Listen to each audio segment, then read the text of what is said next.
All right, hello everyone, and welcome to another community forum. I'm Bob Nagan. Hey everybody, Susan here. All right, good. So we're really excited for this episode, or for this, this conversation. We've already gotten a couple of great questions, and we're honored that you're here. But now we're starting to talk about the new normal, and that's why today's episode episode is called New Ideas for a New Normal, because we really are, if you've been following the podcast at all, you know that we've changed from we're one day closer to the end to we're one day closer to having figured this out. So there's a new normal emerging, and that's really, one of the things that Susan and I are passionate about doing is helping you figure it out ourselves so we can help you. And that's why this community forum is here, so that we can all sort of have a conversation about it. I'd like to start today's episode with a quote from our friend Chris Knight. So Susan and I were in a mastermind of internet marketers for a long time with Chris, and Chris was an incredibly smart, successful entrepreneur. And he had a quote that went like this: "In the beginning of a business, the more you do, the more you make. But there comes a time in a business where the more you think, the more you make. And since you can't do and think at the same time, at some point the challenge becomes doing less and thinking more. And that's how you're going to make more money." And that's really kind of where we are. I think that all of us have an obligation to ourselves and our futures and the future of our communities as independent retailers is to start getting really thoughtful about what the future looks like. How are we as independent retailers going to show up in the world and do business? So, I'm glad that you're here, because this is an opportunity for us to sort of think together. Absolutely. And I've just asked everybody, hey, tell us what are your best ideas for moving into a new normal, and what are your questions? What questions do you have for us today? Absolutely. So we are here today to take your questions. We have 4 great questions already that people sent in earlier via email. And we've got lots of ideas, and we'd love to share the ideas that you have too. Yes, so. Great. So do you want to share one of the questions that came in beforehand to get us going? Jennifer says my hair looks pretty. Thank you. What about mine? Come on! If you missed it, just thank you, Jennifer. Thank you. I just watched it. But if you missed it, yesterday on the morning podcast, Which is episode 36. Yeah, episode 36. I shaved Bob's head live on Facebook Live. So, just a little something fun for your morning. After we had a nice podcast. We had a great podcast. That's right, but that's right. if you missed it, you might want to go back and check it out, because it was silly. Right. It was silly. Question. Okay. This was a great question from Samantha. She has Simple to Sublime in Summerville, South Carolina. That's where she's from, South Carolina. And she says, "Hi, Bob. I'd like to know your thoughts, or other people's thoughts also, on hours when reopening. We just reopened on Thursday with limited hours, and yesterday only one person came in. My instinct is that we need to be open and get back to normal hours as soon as possible. But with sales down 79% last month," this is very common. We're hearing this, that 70% down number is a number that we're hearing a lot. "And with no PPP or EIDL in advance, I can't afford to pay my employees. What do you think? I live 30 minutes away. A split shift for me is not very practical." Yeah. So there's a couple of things to think about. Or do you have something that you want to say, or do you want me to just No, start? Go ahead. I'm going to start. So the first thing that I'm going to say, Samantha, is that I'm asking you to recognize that you're responsible for your own traffic. So if only one person came in, I'm going to ask the question, did you send an email telling people you were open? Did you send, It's a big one. this is one of the fundamental truths of marketing or of business, in my opinion, is that you're responsible for the results. So, if you're not getting traffic, what are you doing to get traffic? So when we look at marketing, if you're trying to get people into the store, which it sounds like you are, then, did you send emails? Have you been announcing that you're open? Are you, blasting it on social media? This morning on the podcast, I shared that I've had a couple conversations with people recently who have really backed off their email marketing because, the people's inboxes are flooded with COVID-19 messages, emails. And so they didn't want to be part of that. And, now is the time to step up your marketing. Now is the time to tell people that you're open, that, that it's Mother's Day, that you're there for them. You might want to do some very, very specific Mother's Day emails. You want to do some social media. If nobody's coming into your store, I would do a down and dirty, fired up Facebook Live. Flip on the live right exactly. here. Here's your camera right here. Like, hey, the store's empty. Perfect time to come in. You won't be. You'll have no problem social distancing with anybody. And make it funny. Don't go, oh my God, where are you? I need some business. But the other thing that I would strongly, or just recognize is that somebody may come in when you're doing Facebook Live, and that's perfect because that gives you the chance to go, hey, I'm going to have to check off right now, but please come in. We're open. I have wonderful Mother's Day gifts for all of you. If you know this store and like this store and know something in this store, call me. We can create a on the fly gift registry. So that's the first thing that I would say is when you say there's only one person, I would get on the marketing. Another important part of the marketing before I get into store hours is it's really important, and I hope everybody who's watching this really takes this to heart, is to communicate your safety protocols and procedures. And not just communicate them, over communicate them. First of all, you have to be articulate enough. You have to have thought it through enough that you can write it down in a succinct manner. But then, every email should have, a summary at the bottom. There should be a link back to your website where you have a page or even the home page. These are your safety protocols. People want to feel safe. So that's the first thing that I would do is I would look at my marketing. Now, going to store hours, I think you're absolutely correct.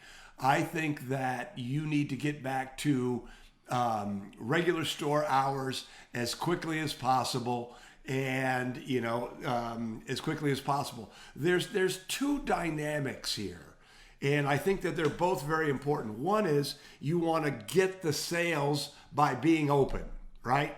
And a lot of people are not going to be open. So if you're open and you feel good that you're keeping yourself safe and you're keeping your customers safe, if that's the case, you want to, keep as many hours, as regular hours as possible, because a lot of people aren't opening.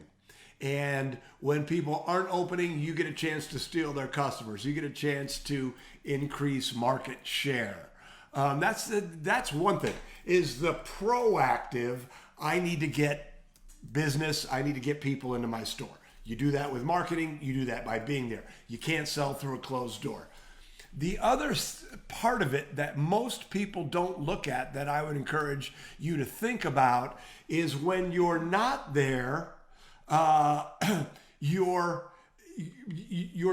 providing a diminished customer experience for your customers. So I just said if you're open and other people aren't, their customers might come to you. You will gain market share. If you're not open, you might very well lose market share. Somebody who wants to shop with you comes, you're not there, and that's the end of it.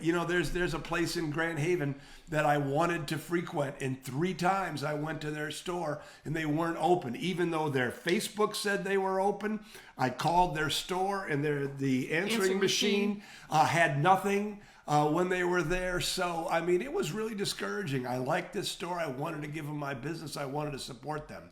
So there's another thing right there too, is that there's all this back of the house stuff. Make sure your Facebook is updated. Make sure your website is updated. Make sure your telephone answering machine is updated. In fact, I'm going to make that note.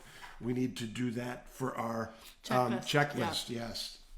So I hope that helps. So the more that you can do it and maintain your sanity, the better off you're going to be. The other thing I'm going to say, is that you've got employees that you can't bring back yet because you don't have enough sales, and that's it's a little bit of a chicken and an egg question. It is absolutely right. It's a chicken and an egg thing because you won't get the sales until you bring that employee back, and you can't bring the employee back until you have the sales. So what I really recommend that you do is you bring back your most go-getter, outgoing, best salesperson. And if there's nobody in the store, like we talked about, either fire up the Facebook Live, pick the one that's not going to mind that, or even better, pick the one who will pick up the phone and call your top 100 customers one at a time. Not, hey, what do you want to buy? But hey, how you doing? It's been a rough 2 months for us. How about you? Right. We miss you. And mean it, or pick the customers that person knows personally, like that they've helped and has a relationship with.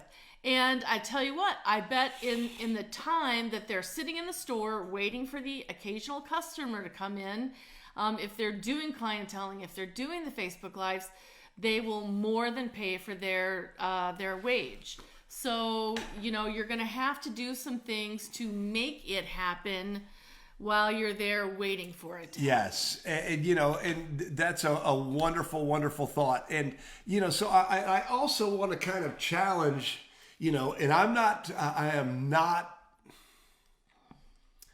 trying to make decisions for you, anybody. But I think there's this misnomer that you can't afford employees. If a good employee who knows what they're doing, to Susan's point, if they're on the phone, if they're on a Facebook Live, to Susan's point, if they're hustling, let's just say it's costing you $20 an hour to have them.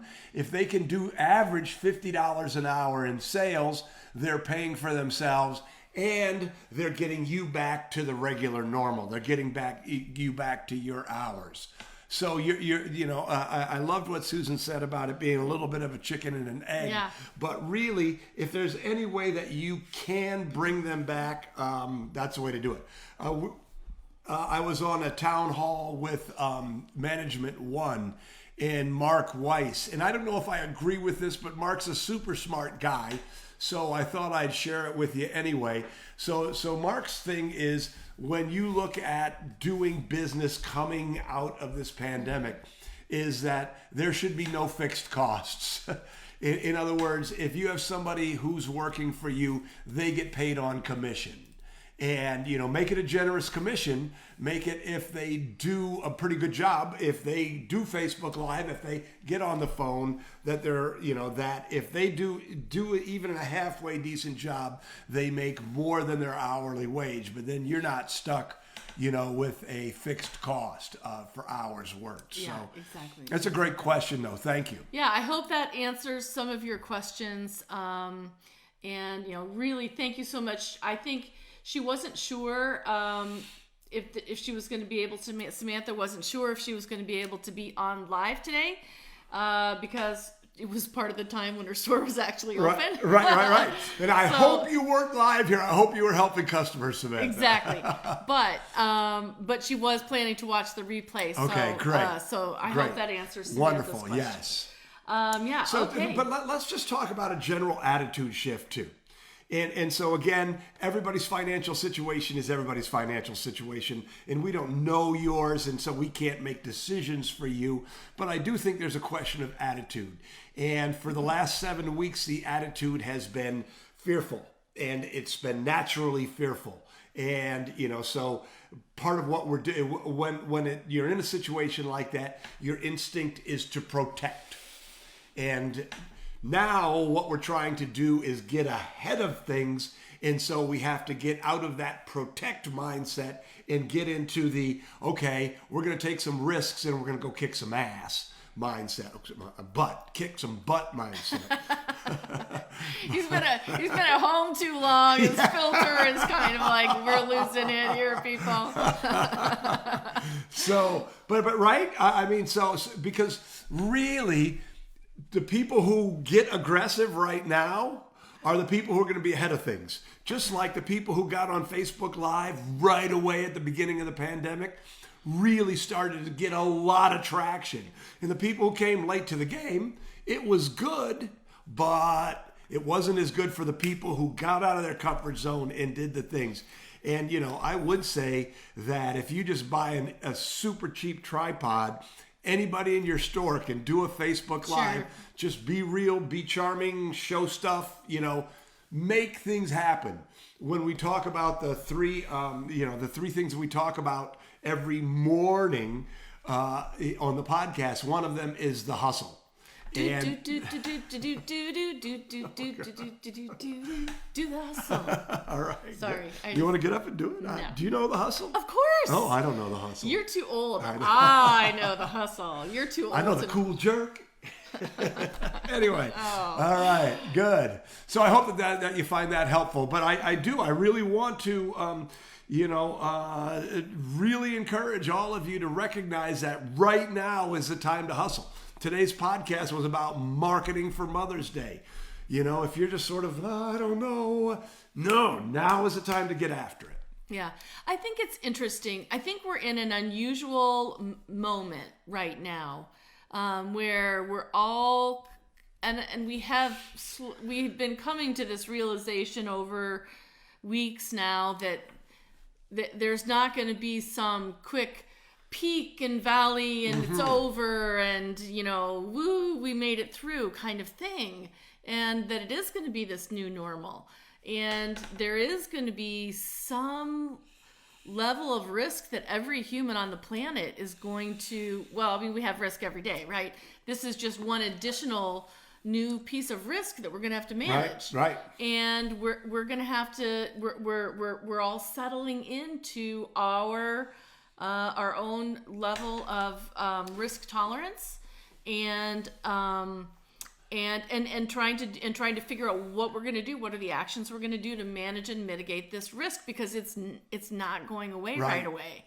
So we have to move forward. We, like, to your point, we have to move forward. We have to take action, and it's just it's different. It's just new normal. And I think that when you talk about risk, Susan, I think that the challenge is to make lots of smaller bets. Right? It's part of that whole a hustle mentality, So you don't want to risk the farm, So Summer doesn't want to bring back all of her employees, but you can bring back one employee for 2 hours a day. Or I was peeking. I know I'm not supposed to speak. You are. Don't peek. But I saw somebody said, "Hey, have your employees do clienteling from home if they don't want to come in."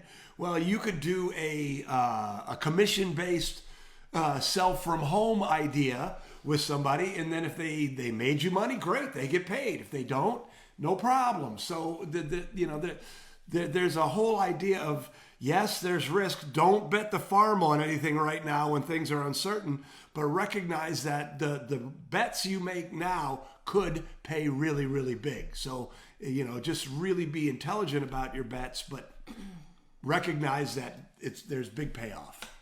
Okay, ready for the next question? Yes. Okay. If we do 20 minutes on each question, we will not get through them all. So all right. I'm just letting you know. Right. But I think that was a bigger, broader question. Yeah, but it's great. It was great. So this one is from Travis Alden. He's from The Right Place, which is an economic development group in Grand Rapids, Michigan, close to us, about a half hour away. He used to own a baby store up in Manistee. Exactly. Yeah. So Travis, and he's on the call today right now. Hi, Travis. So, glad to have you on the call. He asked this question yesterday on the podcast, and I promised him then that we would answer it, and then he just asked it again on the chat today, and I think it's a really good question. He says, do you have any advice regarding messaging when fellow merchants in a town or in a district are announcing permanent closures. He calls them COVID-19 casualties. Yeah, they are. How do we message that? We want to head off this sky is falling mentality with the rest of our customers. So, I mean, I have some ideas. Do you have? No, I have some ideas, but go ahead. You can start. So I'll start, and then you can of chime in. So it's it's a tricky situation, right? Because you don't want to be saying things about your fellow retailers, your fellow business people. You don't know what their story is. There's this whole idea of Sonder that Bob keeps coming back to over and over again in his podcast, where you don't know what the situations are for these fellow business people that are going out of business. So I think the first piece of the first communication piece that you want to put out there is empathy.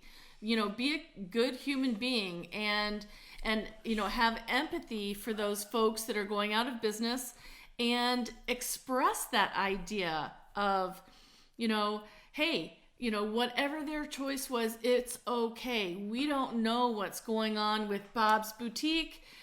We certainly feel for them in their choice. We know it must have been a really tough decision to close that business after only a year, after 27 years, after 140 years in business, whatever. And have that and express that empathy. So I think that's the first component in the messaging that you want to use. And then the second component that you want to get out there is reassurance. You want to reassure your customers, your community, all of your family and friends and neighbors that you're going to stick around if that's what's happening.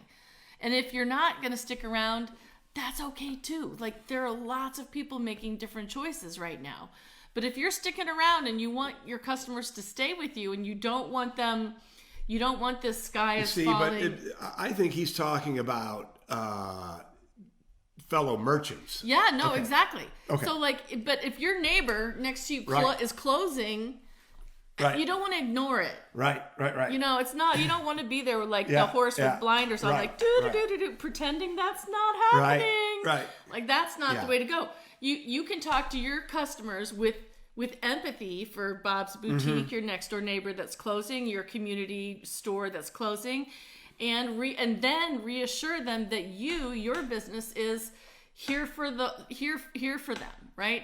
We feel really sad for Bob's Boutique. It must have been a terrible decision, difficult to make that choice after, such a long time in business. But I want to reassure you that here at Susan's Garden Center, I think I think what he wants to talk about is, what do you say to the other merchants, not to your customers? No, I don't think so. Messaging from anyway. Travis, let us know which one of us is right. Well, but here's what no matter what, I agree with Susan, especially if we're talking about how to message to your customers. But because you're an economic development person, let's just say that, you're starting to feel that from all of the merchants in your community. I think that one of the things that is very, very, very, very true is that there's going to be a lot of new stores opening up when this is all said and done. Just as after 2008 and 2009, a lot of people who had built careers in corporate America found out that they weren't permanent jobs, that they weren't lifetime jobs, that there really was no security. And so they decided to do the things they've always wanted to do. And often that is open a store of some sort. And here is my official prediction, is that when this is all said and done, a lot of businesses are going to close. You just referenced that. Mm-hmm. But I also think there's going to be a lot of business stores that open. And I think that the businesses that made it through, that changed, that adapted, that, worked with the new normal, are going to thrive. And the new businesses are going to become better because of what society is doing. Right now, what happens is, if a store is good it becomes successful a lot faster. Social media will do that. If a store is bad, it goes out of business a lot more quickly. So I think you're going to find a different, newer, better level of professionalism when this is all done. So when it comes to messaging, I would just, like Susan said, be totally transparent. Say, we're here. A lot of people are going to make it. The sky is not falling. You see those empty storefronts? Someone will come into those storefronts. We are going to be okay. Yeah. He said messaging to customers. Oh, okay. So I was right. So anyway, okay. That's okay. Yeah. But you're right too. Yeah. You're right too. So, but yes, to your customers, we are here. And by the way, if you're watching this and you're not sure what the right decision is for you, you can go on to our blog, our video blog, Real Retail TV. Go to WhizBangTraining.com, go to blog, and there's a recording of a podcast that I did that's titled What to Do When You Feel Like Giving Up. And it's sort of a look at how to make that decision. So if you're feeling incredibly discouraged, that might be a good thing for you to look at. Stephanie from Hauser? Yeah, Hauser from Denver. Said, sorry, sure. Sure, yeah, Hauser Shearer. She said that they've been focusing on their neighborhood, and they're doing a slogan called "We Built This City."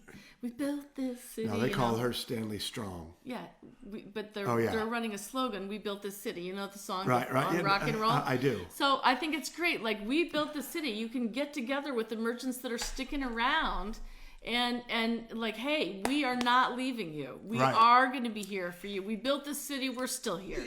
So I think that's great. So we call them perspective points. And in the podcast, I have 3 perspective points. One is the AAA mindset: assess, adjust, advance.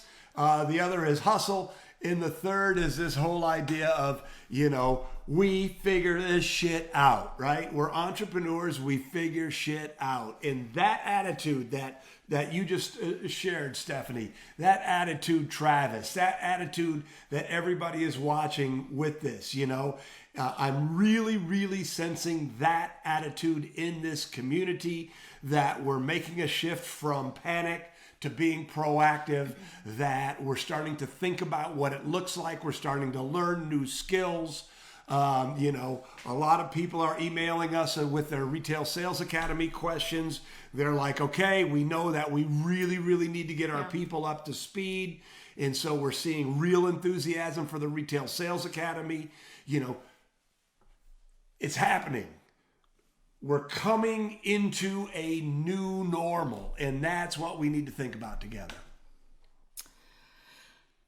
All right, here we go. So we've got so many good questions here. Here is one from Amy. In the Making on Main is the name of her store, and I'm going to find out where she's from in just a minute. But she says she's not going to be able to catch it live, but she's going to watch the replay. And here's her question. She says, I'm tired, exhausted really, juggling my business in a new format, my home, my family. This doesn't even include myself. Right.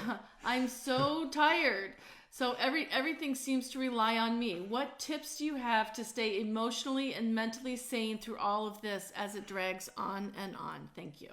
Would you like me to answer that? Yes, I definitely would. Well, I think that you hit the problem right on the head, Amy, when you said this doesn't even include myself. The problem is you aren't including yourself, right? So you have to, there's the old, the face mask drops when the airplane is in a free fall. And the first thing you do is you put the face mask on, the oxygen mask on yourself so that you can help other people. Yeah. Don't help other people first, because first you'll die. So, Amy, it just sounds to me like you need to talk to your family and say, I need some time.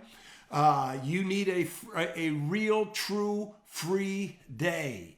And a free day is defined as 24 hours, midnight to midnight, where you don't check your Facebook, you don't check your email, where you take a break from your business.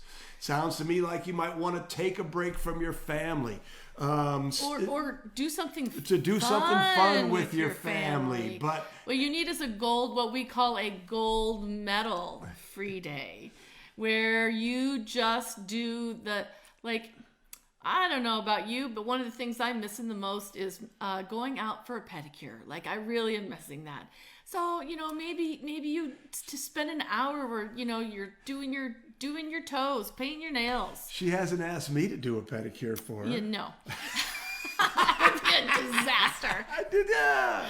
Anyway. But the point is do something for yourself, Amy.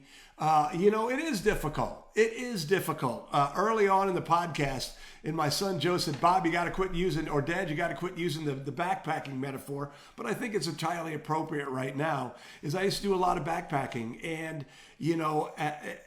when you're backpacking, if you go on a long trip, there's going to be beautiful, sublime moments. But if the trip is long enough, you're going to get caught in a rainstorm. You're going to get soaking wet. You are going to be miserable. But you just keep putting one foot in front of the other, because you know that there's an end. There's a trailhead that represents a warm bed, a hot shower, a cold beer, a good meal, and that's what drives you. And there is a new normal that's emerging. And Amy, you're an entrepreneur. You figure shit out. So it's this whole. It goes back to the AAA mindset. Assess. Well, the assessment is I'm exhausted. The second part is adjust. Well, what do you do? This is why there's that framework. You say, Well, and I have some ideas for your adjustment. So the adjustment, and then, that adjustment, if it's correct, if it's good, if it's the right thing, will lead to an advance. So you won't be so tired. And then you just keep rinsing and repeating. So go ahead. Yeah. What are your ideas? So, I feel for you. I really do, because I know a lot of my kids have graduated from high school, but I know that a lot of people with kids who are still in school and are doing online school, especially younger kids, it's a lot of work for the parents. And if you're trying to work with your kids and try to do the school thing at the same time, that's tough. So I will say, give yourself a break. Give your kids a break. If they don't get an A+ on the spelling test, right. Who cares? Just be gentle with yourself. Right? If you need a day off, and that means your kids have to take a day off of school, do it. Do it. Yeah. Do it. Tell your family, if you're the one making dinner every single night, say, look, I need help. And maybe you're going to get canned soup and toasted cheese sandwiches, but you're not going to starve. So who cares? Maybe you're eating, frozen broccoli, and I don't know. Anyway. Yeah. Give yourself a break. It doesn't, if your garden doesn't look good, give yourself a break. Yeah.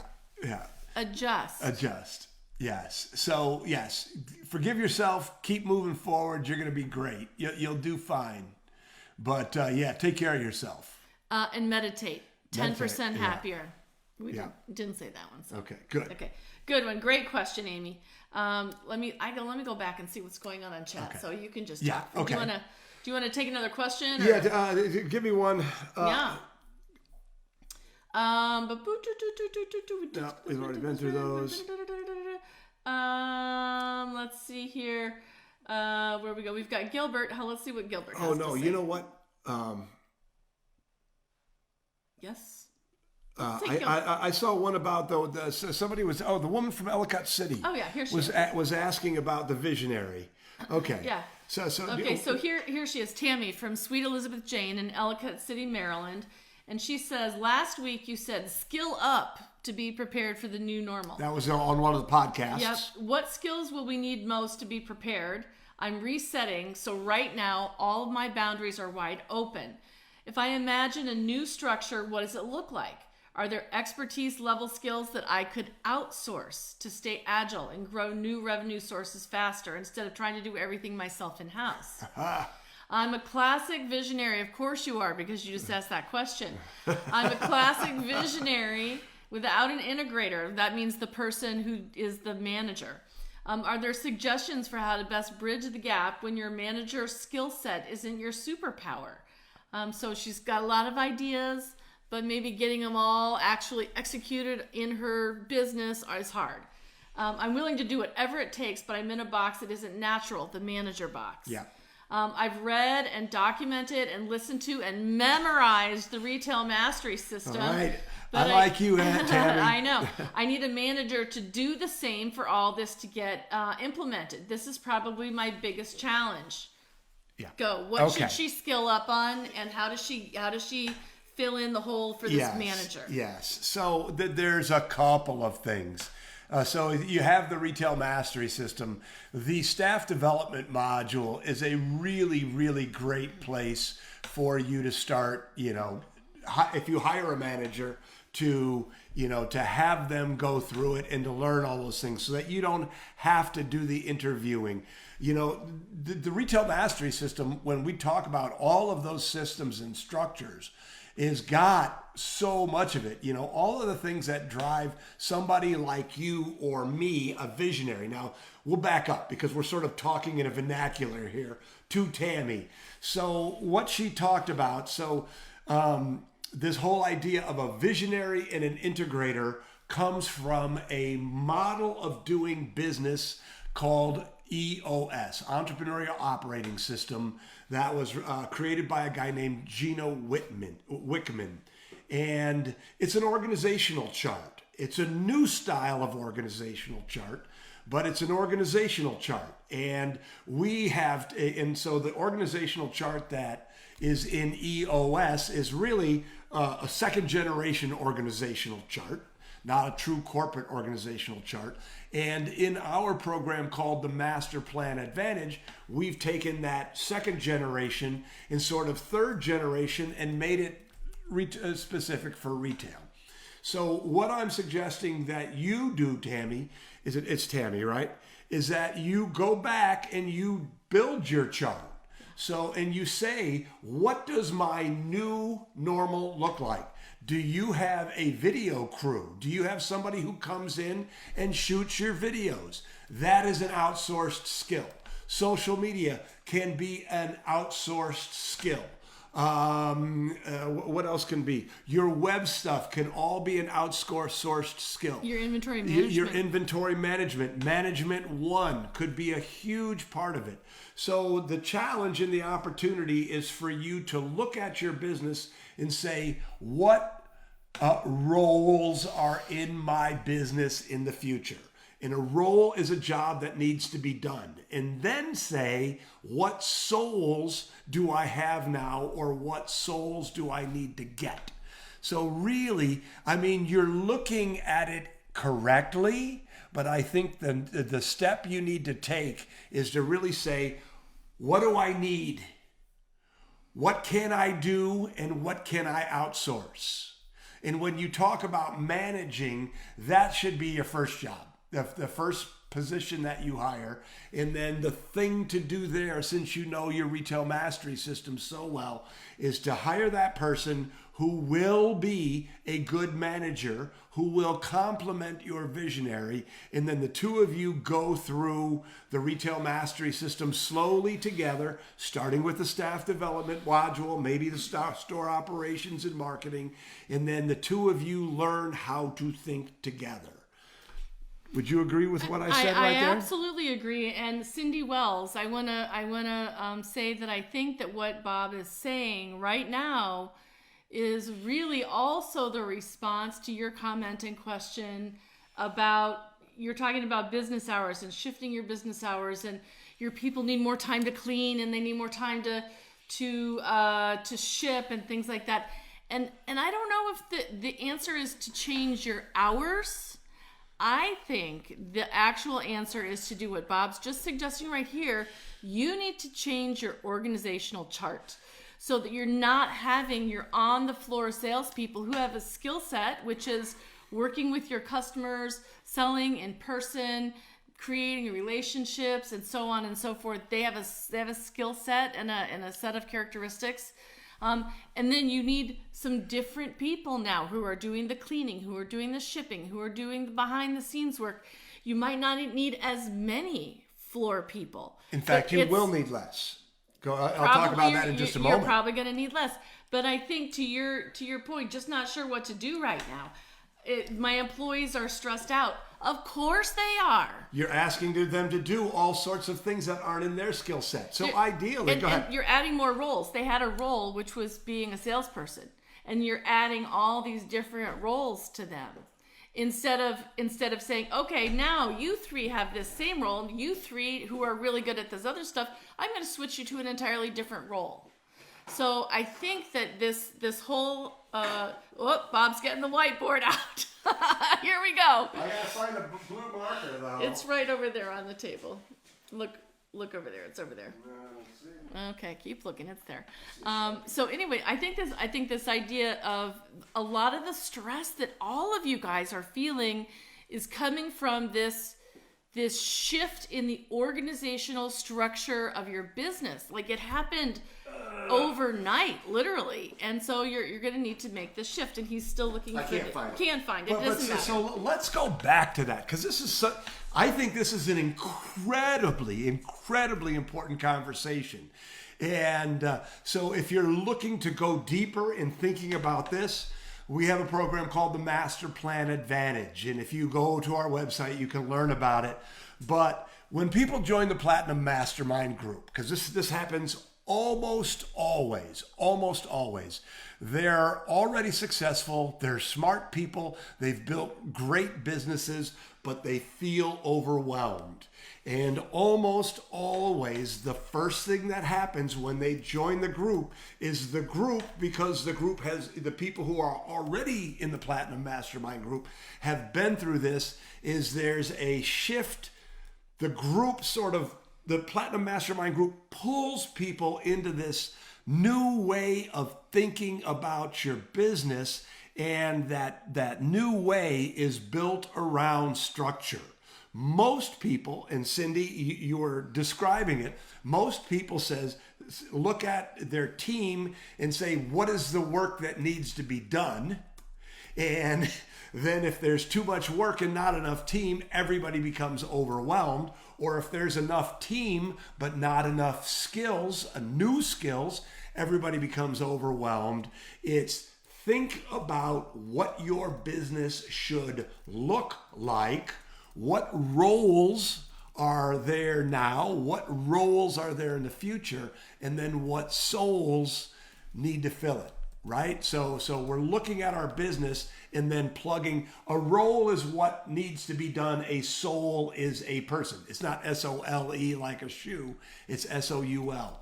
So I really think that this is so important because, and I talked about this on one of the podcasts, if you looked at the retail accountability blueprint for most people, most stores pre-pandemic, you had an owner/visionary, you had we call it an implementer, not an integrator, but really that's a manager or a general manager. And then you had a lot of people who really just worked on the floor and helped customers.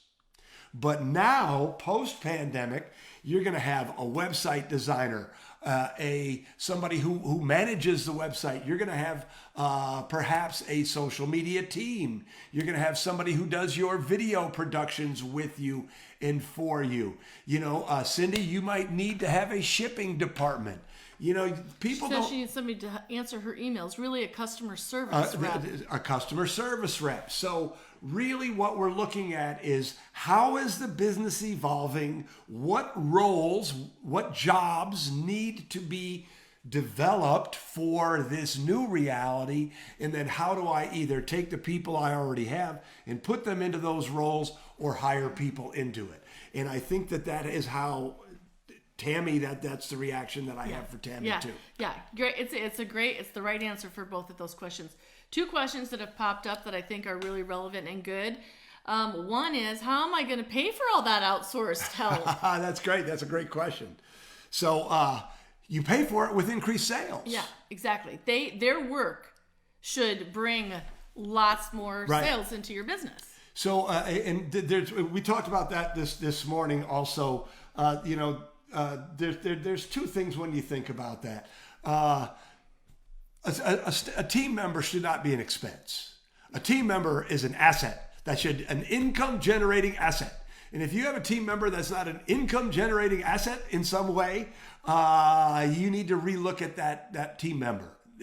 A cleaning service is an income generating asset. Sure. Why? Because nobody's going to shop in your filthy store. Nobody's going to shop in your filthy store, and your highly trained, knowledgeable, skilled salespeople should not be spending all of their time doing tasks. They should be spending their time helping your customers. Yeah. So, and believe me, we understand financial constraints. Totally. And when people think of payroll, there's excess payroll, there's slack in payroll. But really, payroll is one of your most valuable investments, because those are the people who are turning your customers into money. Now, what I talked about this morning that I think is really, really relevant, maybe I talked about it. I gotta click likes on that one.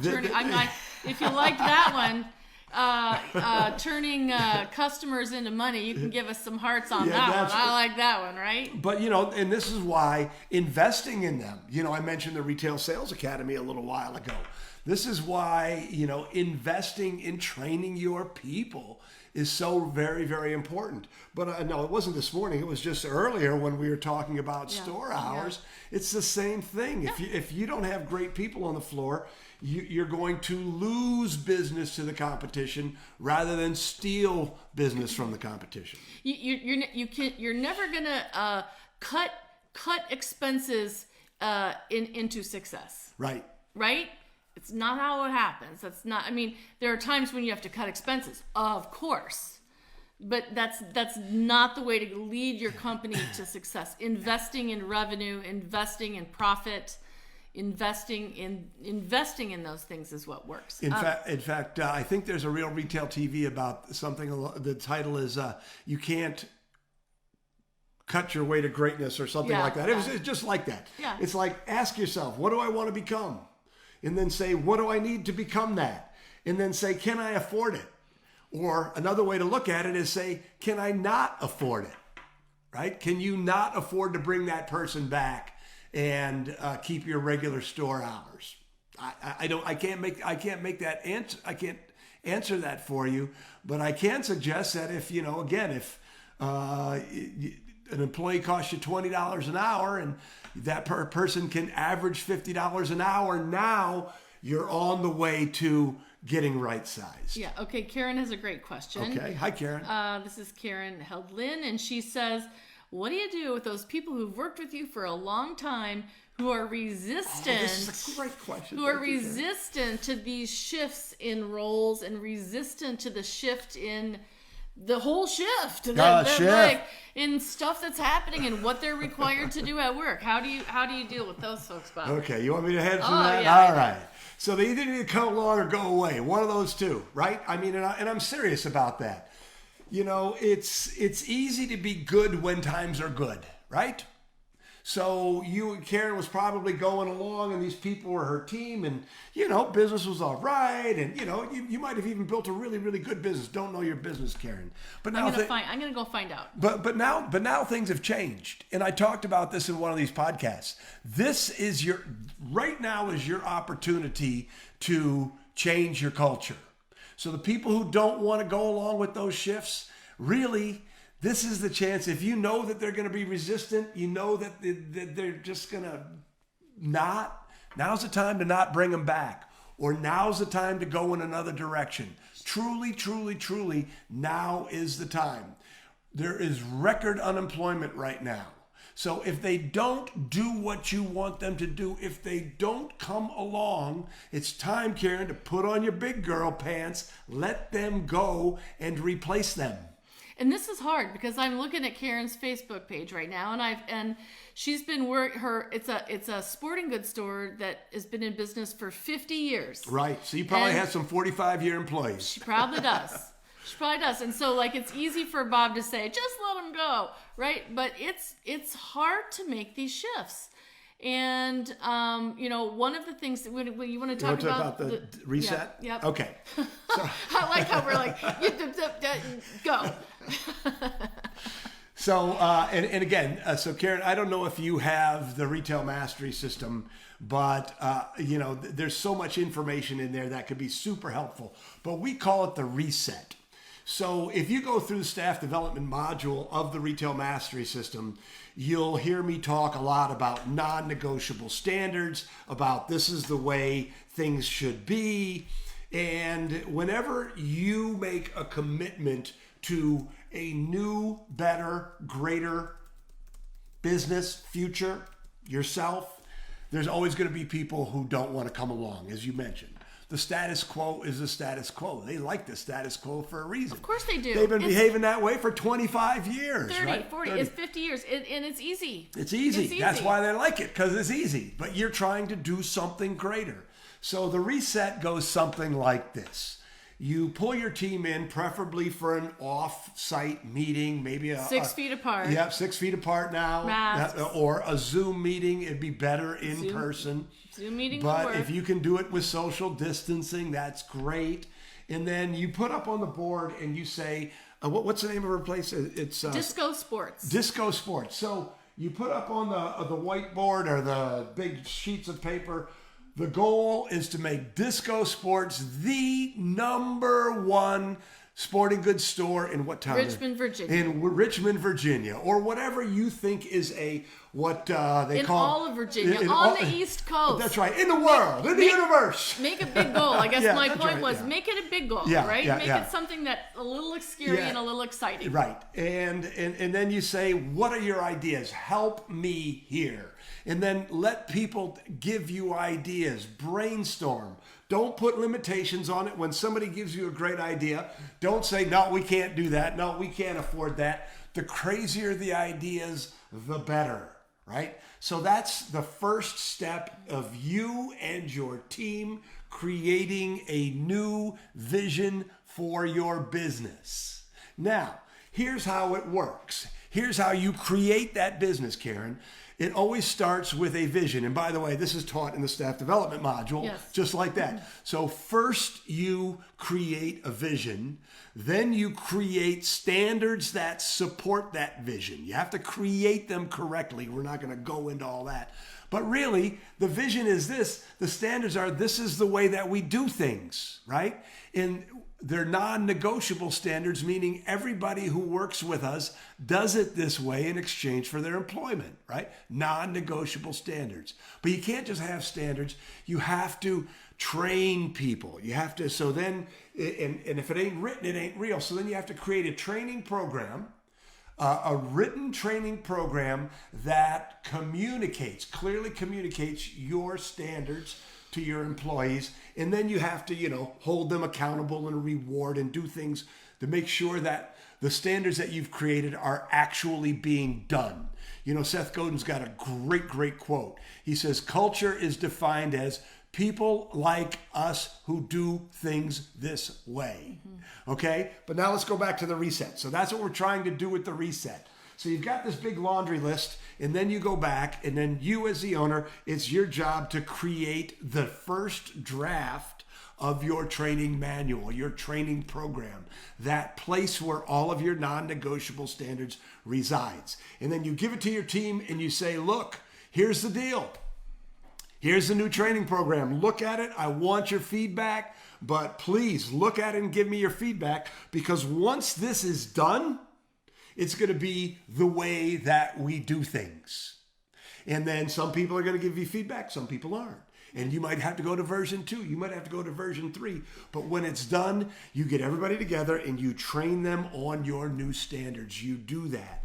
And then here's what's going to happen when you do the reset, is the people who don't want to come along. Who don't want to be the people who do things this way. Right. They're going to go away. Yeah. They're going to go away. And so here's what, and by the way, I lived this whole thing at the Mackinac Kite Company. For sure. I lived this whole process. So this is not some academic thing happening. This is me learning things the hard way. Some of it was, I figured it out on my own. Some of it I found from books and cassettes. A lot of it I got from Susan. But here's what's going to happen. Is, and here is what is happening, is there is a real reckoning going on. You know, you're finding out who is really with you and who is just drawing a paycheck. You're finding out which vendors are your partners and which vendors are just trying to sell you something. You're finding out who your friends are, so to speak. So Karen, it's a absolutely great question. And that was kind of a long answer, but that's really what it is that you have to make a commitment to a new culture. And, you know, and if you have the retail mastery system, you have most of the tools. If you have the retail mastery system and the master plan advantage, you have everything you need to do that this, because there is a sample training program template in the staff development module. And I think it's about the training and the new procedures and all the new things that are happening that way. But I think it's perfectly great to let your team in this reset process help you co-create the new jobs. Absolutely. Like, have them say, look, we've got 20 times more shipping than we've ever had in our entire, career in business. What are we going to do? If we had to chop this up and put it in a blender and redice it out, what would it look like ideally? All right, now we've got all the different roles. Now, who's best in each one of these roles? Or who do we have to get? It goes back to Tammy's, right? It could be that you have to get new people, right? Because a social media manager doesn't have to know your products. They don't have to know They don't have to be a skilled salesperson. So so Susan and I teach this concept called ADD, and it stands for Ask, Discuss, and Decide. And this is a perfect example of ADD. You ask your team, what do we need to? What does this need to look like? And then you discuss it. You really discuss it, and then you decide what it looks like. Really, what you're doing is you are creating a mastermind out of your team, and this is one of the primary drivers of culture that we think is going to emerge from this pandemic. Is people, as the owner, you don't have to have the answers. In the past, I'm the entrepreneur, I'm the owner, I need to have the answers. You don't have to have any answers at all. You just have to be willing to get the answers. And going to your team is giving them a great gift that shows them that you respect their opinion. Let them help plan the fight, and they won't fight the plan. That's a quote from Eisenhower. Is that?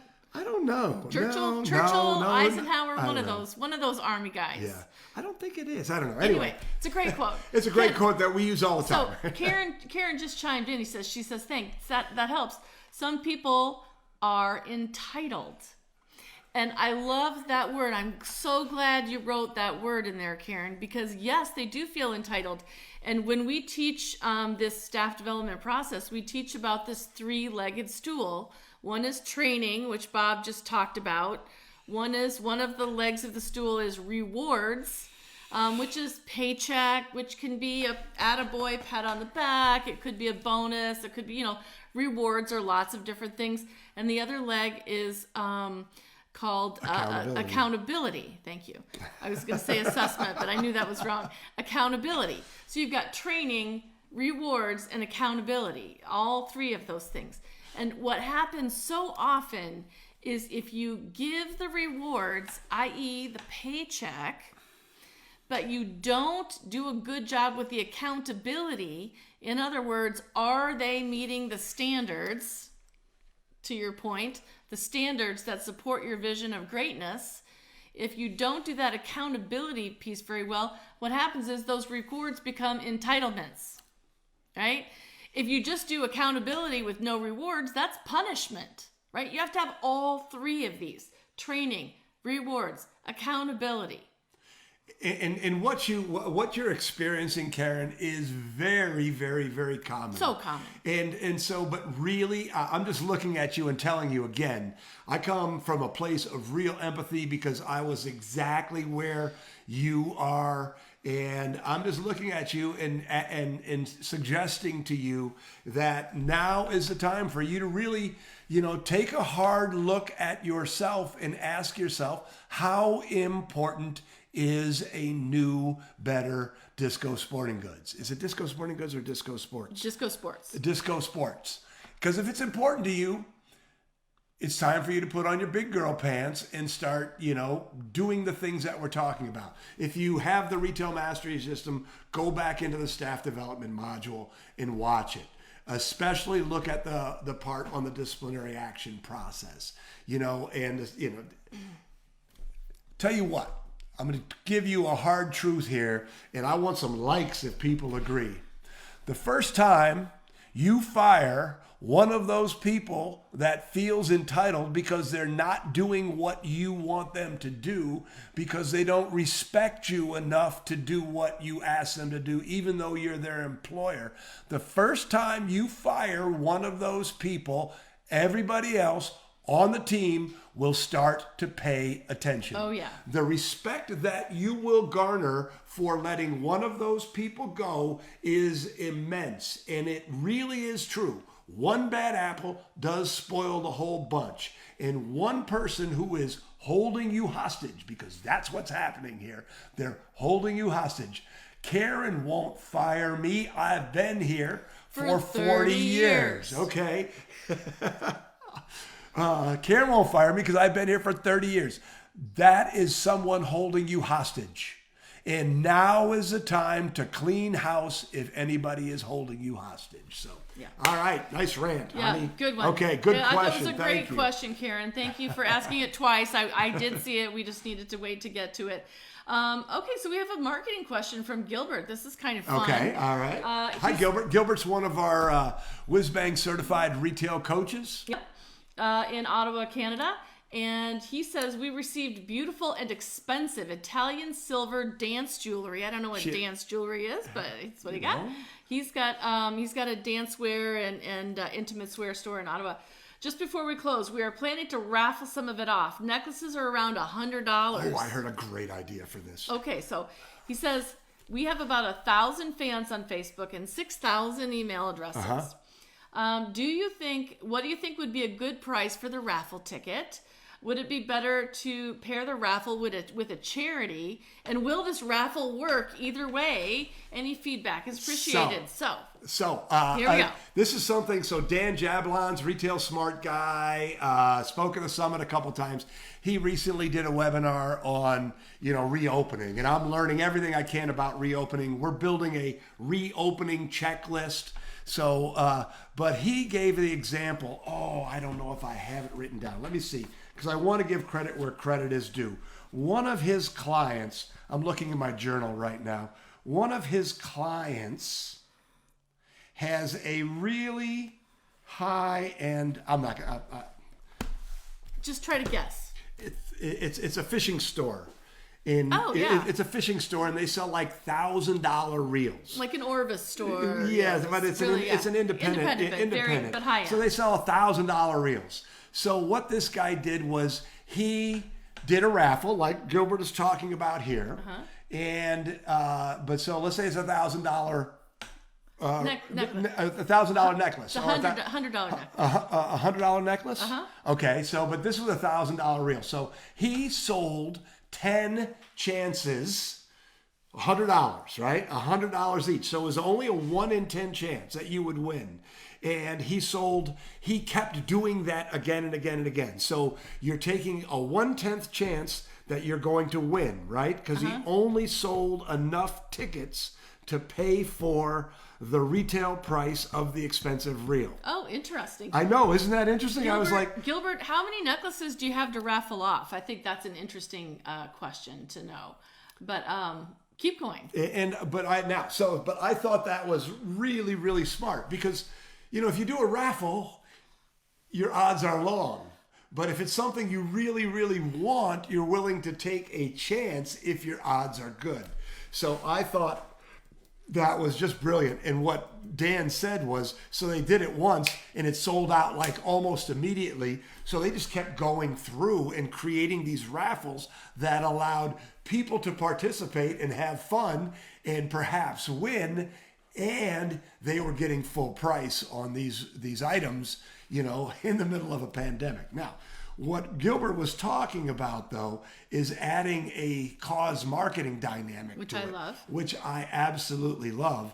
So then what you could do is, I don't know, if it's a $100 necklace, you could certainly do $10 a piece. He has a dozen necklaces. He's- a dozen $100 necklaces. So he's got $1,200 worth of...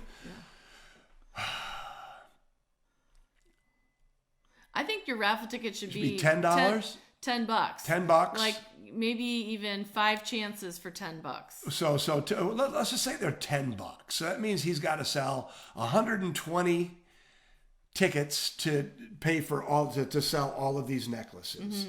And then if he gave 20% of the sales to an appropriate charity, so what does that make it? That makes it another 240. That makes it another 24. So that means I hope my math is right. It means you have to sell 144 $10 tickets to sell all of your necklaces and donate 20% to a charity. Yeah. So whenever you add cause marketing, as in we're donating something back, that really, really increases the participation. Yeah. So and you pick something that is people are concerned about right now. Food banks, violence, domestic violence, awareness, stuff like that. So anyway, I love the way you're thinking. I love the way you're thinking about it.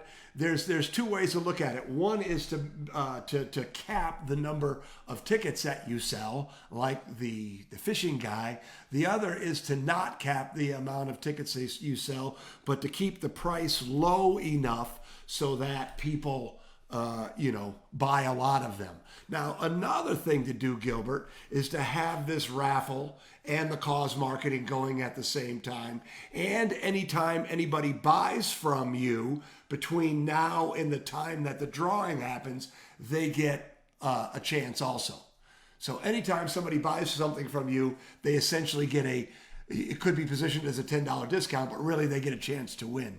So it's another way to make it fun, and you get a chance to do scarcity.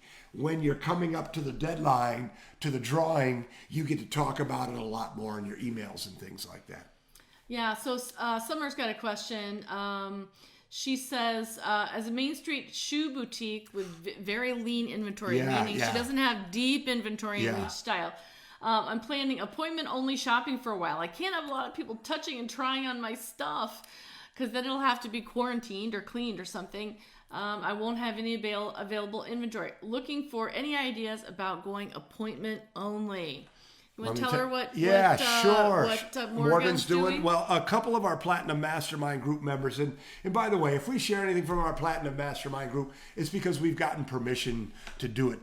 Typically, it's closed. But 2 of our Platinum Mastermind Group members are doing appointment only, but you have to pay for the appointment.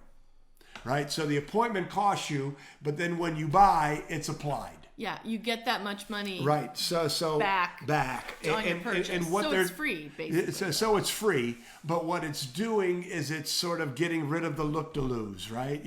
Looky-loos. Look what I call them, look-to-lose. Looky-loos. No, I call them look-to-lose. Well, that's not right. It is to me. Looky-loos. Looky-loos. What do you think? What do you think, America? Looky-loos or look-to-lose? Look-to-lose. Anyway.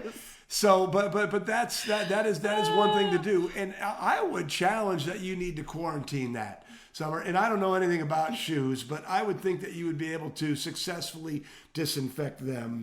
It depends on the At fabric. the end of the day. It depends on the material, right? Yeah, so, I guess that's true. I don't know enough. And I think, but I think that's a great idea. Okay. She's gonna do paid appointments. Yeah. So Okay. Good. I think it's a great idea. People have done extremely well with it. There's a couple of Calendly is one scheduling program that you might use, and another one that our Platinum Mastermind Group members have used very effectively is called Acuity. And I'll post that link in just a second there for you. But let's just do one more thing, and then we got to wrap things up here. But when you do that, They say I'm right. Get up, Judy. Judy. Stephanie wants us to arm wrestle for it. Thank you, Ressa. So when you're doing this, when you're doing appointment only, it's all about the language you use, right? in order to keep you safe. I mean, again, you cannot over communicate your commitment to your safety, your team's safety, and most importantly to your customer's safety. You just can't over communicate that. So I just wanted to sort of really, really point that out, because people are going to be hesitant to come in, but the more that you can reassure them that their safety is important to you and that's why you're doing it, the more secure they're going to feel. So they're saying use a UV wand to disinfect the shoes. So I think, and somebody asked about cash too. Who was it? It was Nancy Plummer. Nancy Plummer. What about doing? Because she's got ice cream shop, and it's kids coming in with cash to pay for their ice cream cones, and ew. I think UV wands is what most people are looking at for disinfecting their cash. And lots of hand sanitizer. Lots. And can I tell you what not to do? So I came back from the bank. And I thought, don't be like Bob. I had some cash and I didn't want to. It was like three $100 bills, yeah, right? No, it was $215. Two of them were C notes. But, I wanted, anyway, I put them in the microwave. That'll kill them, right? It burned up the money. The bank wouldn't take them back. There's metal threads. Also here, pop, pop, pop. There's metal threads in the money. People don't put it in the microwave. So I have to send it back to the Federal Reserve to get new money. So, Nancy, don't put it in your microwave. It won't work. UV wand. All right. Okay. This is a great question from Dusty. Okay, let's make this the last one. Yep, Yeah. I agree. We're already over our hour. Thank you so much for hanging with us. Yeah. Dusty says, I own a dance store. The issue we're about to face is students are not going to be going back to class, but we're going to be open for business. Therefore, students are going to need to purchase the gear to go to class. How do we go to a new normal when the customer isn't going back to their normal, or their new normal doesn't include us, really? Wow, that's really, really hard, Dusty. One of the things that I would recommend is, as I mentioned, Gilbert Russell is a an experienced retailer, a dancewear owner, and a coach. And if you go to WhizBangTraining.com, on the primary navigation, it says find a coach. And I'm going to volunteer a phone call with Gilbert for you, a free strategy call. But talk to Gilbert. There you go, Gilbert. And you guys have a conversation about that. But here's what I would say. Here's a possibility, and I don't know what's going to happen, but I don't think people are going to quit dancing. No. I think they're going to quit going to classes. So I don't know whether it's up to you to start doing virtual dance classes. I don't know whether it's up to you to dance parties. To dance parties. So one of the things that we talk about when we talk about marketing, and I talked about this in the last episode or the last meeting of the Retail Marketing Club, is there's a brand new normal, and we're talking about it here.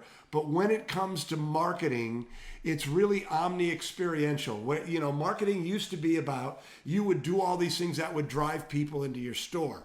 Now you're doing all these things to interest people so that they buy a number of different ways. So one of the things that's really coming on strong right now, and I think will be a permanent part of the retail landscape, is people doing a lot of social media live, or a lot of live streams.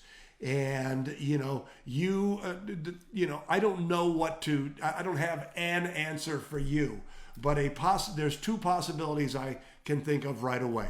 And number one is, you become the teacher.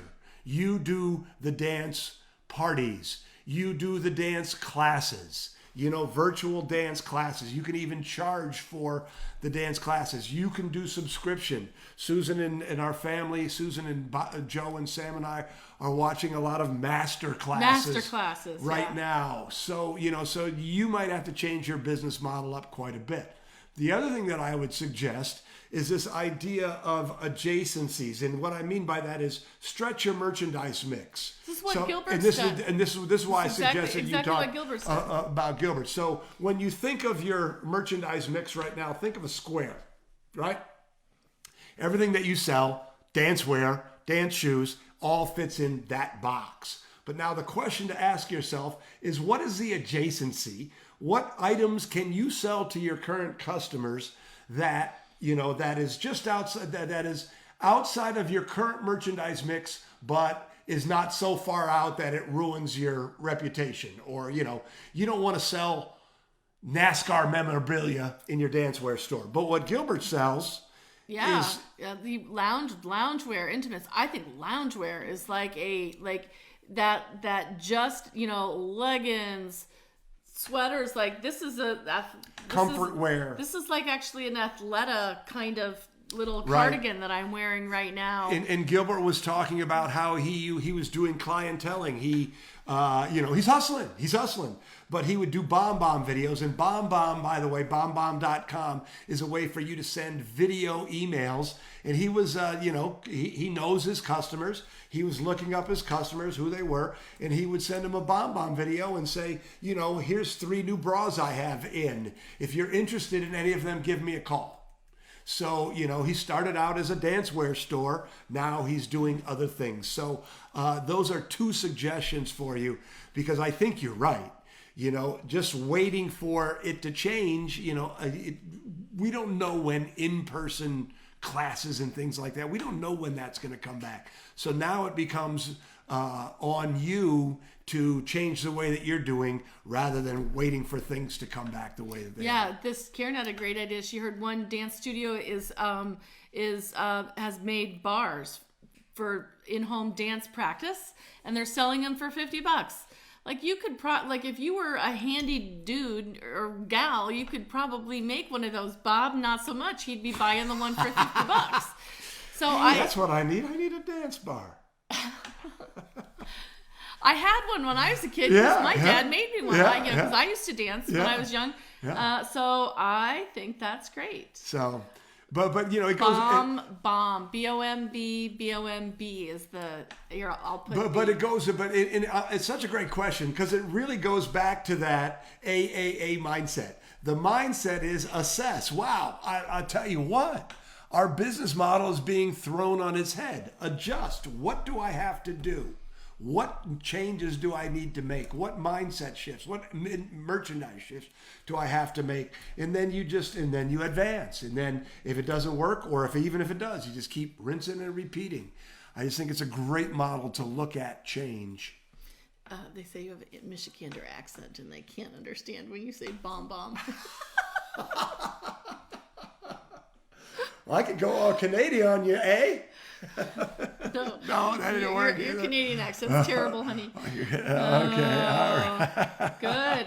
Great stuff, you guys. Let me just double check and see if we got all of them. Appointment only, Cindy, Money, Dusty. I think we're good. I think we got all the questions. So I want to say, thank you, especially to all of you who stayed over the hour. We try to make sure that all the questions are answered before we check out. But we're really honored that you came and shared your ideas and shared your questions. Podcast starts at 9:30 again tomorrow. I hope you can join us. And thanks for being here, everybody. Bye. Bye-bye.